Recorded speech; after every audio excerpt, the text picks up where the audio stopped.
एक कथा में सुनाता हूं। एक गुरुजी बैठे थे गुफा में, ध्यान कर रहे थे।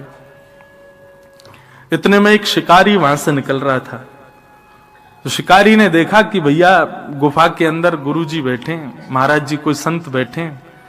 था तो वो शिकारी जानवरों को खा जाता था, लेकिन उसकी मां ने उसको बचपन में कभी बताया कि भैया कभी संत महापुरुष मिले, तिलकधारी कोई मिले, जटाधारी कोई मिले, कोई धोती बगलबंदी में मिले तो उसको प्रणाम करना और कुछ दक्षिणा जरूर देना।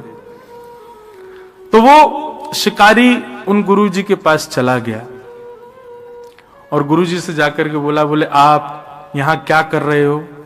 इस गुफा में बैठे हो, कब से भूखे प्यासे होंगे आप, मैं आपके लिए कुछ भोजन ले आता हूं। बोले हाँ, कुछ बढ़िया सा कुछ सामग्री ले आओ।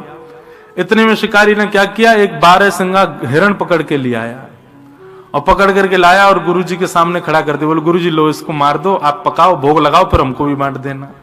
गुरुजी बोले अरे भले आदमी, तो हिरण पकड़ के लाया। लेकिन गुरुजी ने सोचा शिकारी है, शिकारी क्या समझे कि भाई भक्ष भक्ष नहीं खाना चाहिए। तो गुरुजी ने ऐसा विनोद में कह दिया, अरे हम ये साधारण हिरण नहीं खाते, हम तो ऊंचे और महंगा वाला और श्रेष्ठ गुण वाले हिरण का भोग लगाते हैं। बोले महाराज ये 12 सिंगा है, इससे भी श्रेष्ठ कोई हिरण होता है? बोले हाँ। बोले जरा बताइए तो, आप जो हिरण बोलेंगे मैं वही पकड़ के लाऊंगा अब तो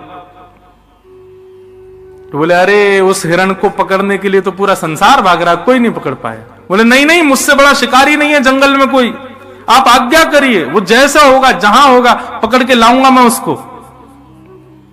आप बताइए तो सही, उस गुण के सींग कैसे, उसके पैर कैसे, उसका मुख कैसा, जरा बताइए उसके बारे में, उसका रंग कैसा।